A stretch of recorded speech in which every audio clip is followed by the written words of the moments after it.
Welcome muli sa weekly devotion ng Amazing Grace Mission Church of San Mateo at ako po si Pastora Orpa. Simula na naman po ng isang bagong linggo at salamat sa Lord dahil ngayong araw na to, National Heroes Day ay isang holiday. So ang lahat po ay makakapagpahinga, yung mga nagtatrabaho, yung mga pumapasok sa opisina ay may pause, may araw ng holiday, pahinga at hindi sila magtatrabaho. At ganoon din yung mga nagsimula na ng online classes nila. Ngayong araw na to ay pahinga para sa lahat. Tamang-tama dahil ang atin pong pag-usapan sa araw na ito ay ang all about rest. Kaya pinamagatan po natin ang ating devotion sa araw na to, sa week na ito, na ang regalo ng pahinga. So magbabasa po tayo ng tatlong maikling passages na lahat po ay manggagaling sa Book of Psalms at umpisahan po natin sa Psalm chapter 3 verses 5 and 6. Ito po ang sinasabi.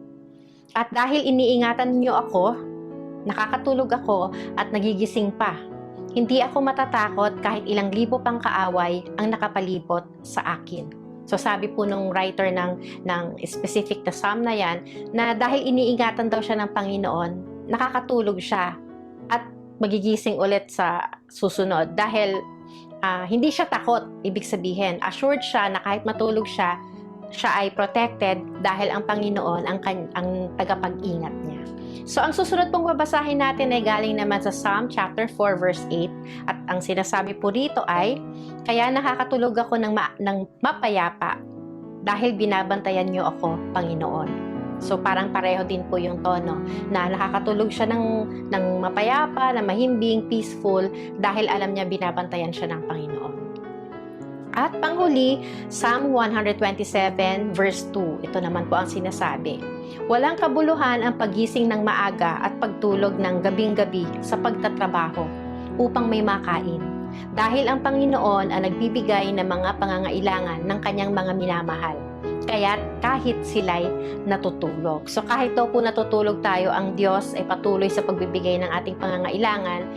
Kaya nagiging baliwala yung or nawawala ng kabuluhan yung pagising na maaga at pagtulog ng gabing-gabi dahil lang sa pagtatrabaho. Dahil ang totoo nun, ang Diyos talaga ang nagbibigay ng pagpapala sa atin dahil tayo ay mahal niya. Sa tingin ko po yung mag-agree kayo sa akin kapag sinabi ko na ang pahinga, specifically tulog, dahil yun po yung best form ng pahinga, ay regalo ng Diyos galing sa akin. Regalo ng Diyos para sa ating lahat. So, I'm sorry. So, nakuha po ba ninyo yon? Agree po ba kayo na ang pahinga, lalo na ang tulog, ay isang regalo galing sa Diyos?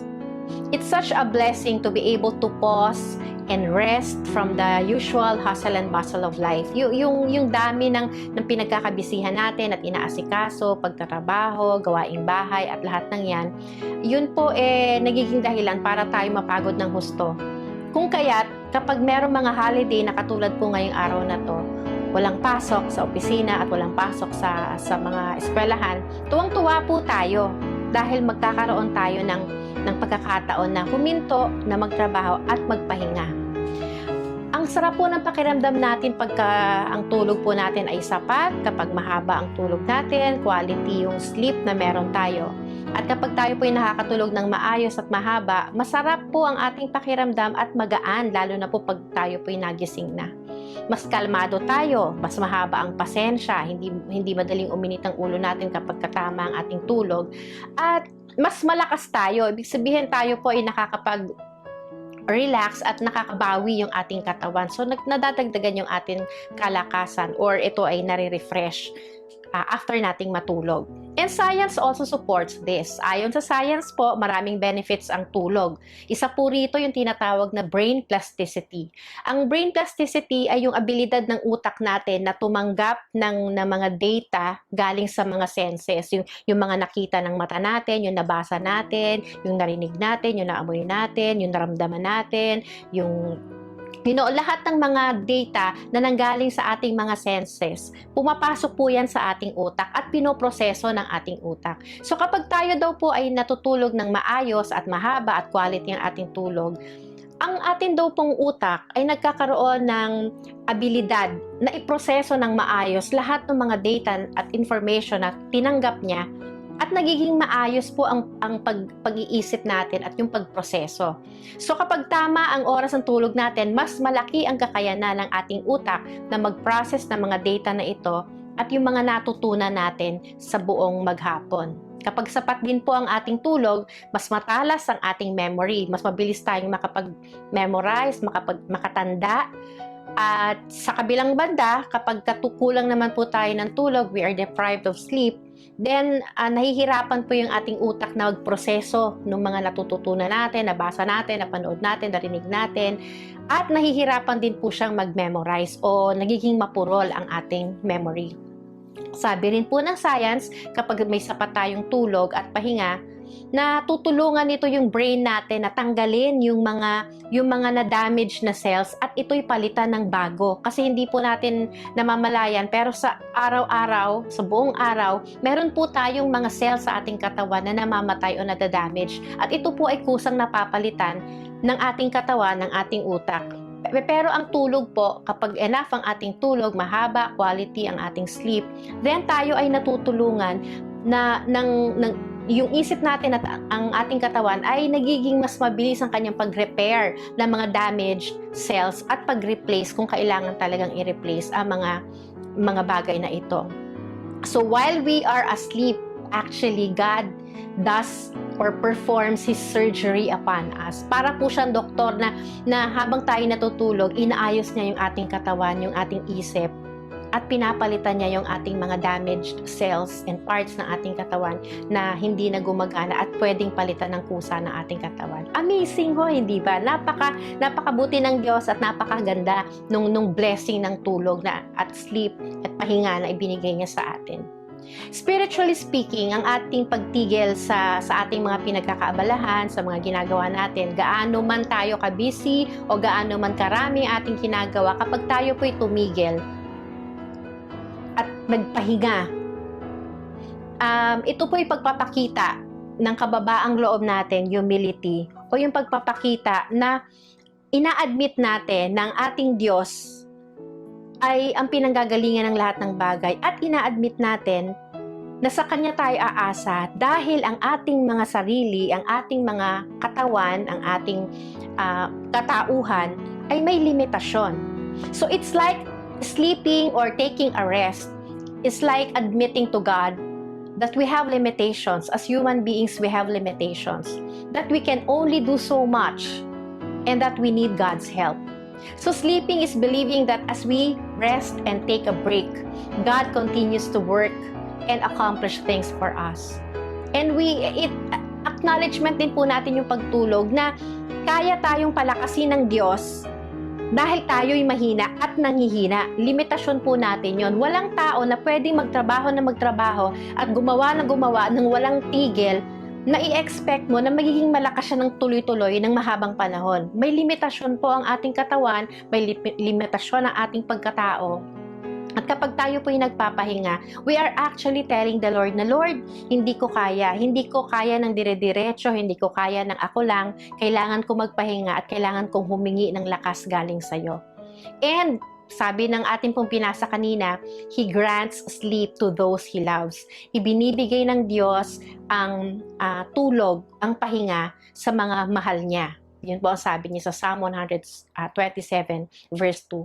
Meron pong mga tao na tinatanggihan ang regalo ng pahinga at mas gusto nilang magtrabaho, gumawa ng gumawa dahil maari nasasayangan sila sa oras o kaya naman napakarami nilang pangangailangan na sa tingin nila ang way lang para sila makakope at makaipon para tustusan yung kanilang pangangailangan yung magtrabaho kahit na oras na ng pahinga, weekend na, holiday o kaya gabing-gabi na ay nagtatrabaho pa rin.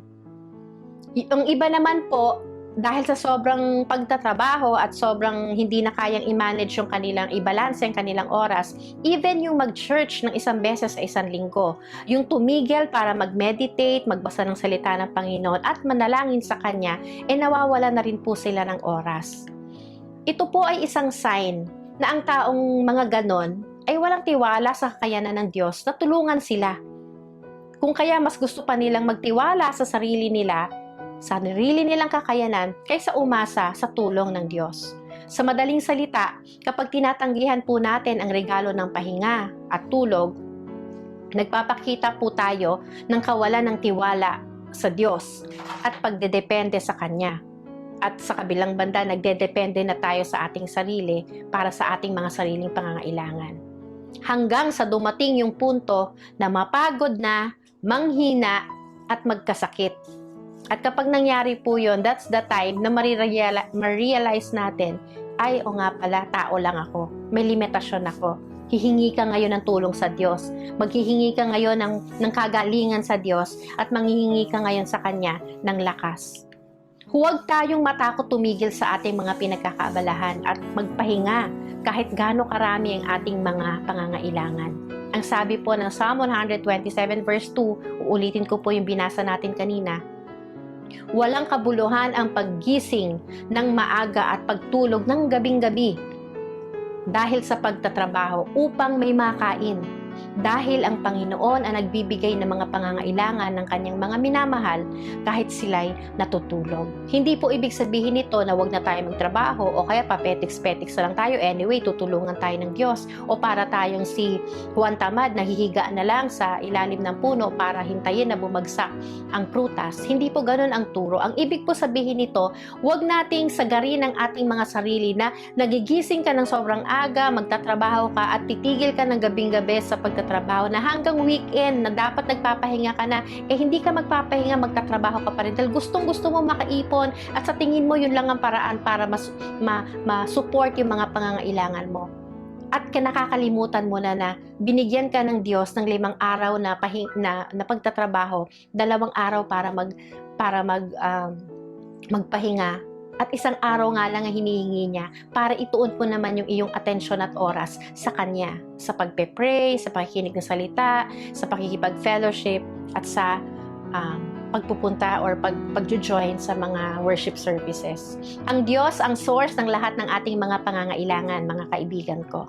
At Siya ay nangako na magpo-provide Siya sa Kanyang mga minamahal, ikaw at ako, ay ipoprovide niya ating mga pangangailangan kahit tayo o habang tayo ay natutulog. Hindi po nagpapahinga ang Diyos. Maski sa mga oras na tayo ay natutulog at nagpapahinga, nagpapatuloy pa rin ang Diyos sa pagkilos para lamang tayo bantayan, para tayo ingatan, para tayo pagalingin kung tayo may sakit, at para magbigay siya ng ating mga pangangailangan. Kailangan lang po nating magtiwala sa Panginoon, sumunod sa Kanyang mga sinasabi, sa Kanyang mga bilin, at ibaba natin ang ating mga pride, at matutong i-acknowledge na tayo po bilang tao ay may limitasyon, kung kaya't kailangan natin ang Diyos sa ating buhay. Kaya ngayong holiday, mga kaibigan ko, ngayong National Heroes Day dito sa Pilipinas, tanggapin natin ang regalo ng pahinga. I-enjoy natin ang time kasama ang ating pamilya, although ang dami na nating oras niyan dahil nga sa lockdown. Pero kahit na, pahinga ngayon, holiday, walang trabaho, i-spend po natin yan sa ating mga mahal sa buhay. At higit sa lahat, maglaan tayo ng oras sa Diyos, makipag-usap sa Kanya sa panalangin. At hilingin ko po sana muli sa inyo na sa ating pagtatapos ay manalangin tayo. Let us pray. Mabuting Diyos, salamat po sa araw na ito at kami ay may holiday. Kami po ay may pagkakataon na magpahinga mula sa business ng aming buhay. Salamat po na kami ay may pagkakataong makapakinig muli ng inyong salita. Pinalalakas kami ng inyong mga bilin at tinutulungan na maging tama ang aming mga priorities at maging balanse ang aming paggawa ng mga bagay-bagay sa aming buhay. Turuan ninyo kami na magtiwala sa inyo para sa lahat ng aming mga pangangailangan at i-acknowledge na kami ay limitado sa lakas, sa galing, sa talino at sa kakayanan. Help us remember that you continue to work for us even when we are sleeping. That you continue to protect us, guide us, strengthen us, replace our damaged cells with new ones even while we are asleep. Hindi kayo natutulog, O Diyos, hindi kayo nagpapahinga. Kung kaya kami ay may assurance na habang kami ay nagpapahinga, Ikaw ay nagpapatuloy sa pagbibigay ng lahat ng aming pangangailangan. Salamat po, O Diyos, Pinupuri ka namin at pinasasalamatan. Ito ang aming dalangin na may pasasalamat at pagtanggap sa iyong regalo ng pahinga. Sa pangalan ng aming Panginoong Hesukristo. Amen. Muli, dalangin ng Amazing Grace Mission Church of San Mateo ang kapanatagan ng inyong loob at maglakas ng inyong pananampalataya sa araw-araw. Sana po natutulungan namin kayo na ma-strengthen ang inyong mga faith sa Panginoon. Kung kayo po ay merong katanungan o kaya meron kayong nais na panalangin na hilingin for a specific need, huwag po kayong mag-atubili na magpadala po sa amin ng mensahe sa amin pong Facebook page, Amazing Grace Mission Church of San Mateo. At maasahan po ninyo na isasama namin kayo sa amin pong panalangin. Salamat po sa inyong pagsama at samahan niyo muli kami, ako, sa susunod na linggo para sa isa na naman pong weekly devotion. Pagpalain kayong lahat ng mabuting Diyos.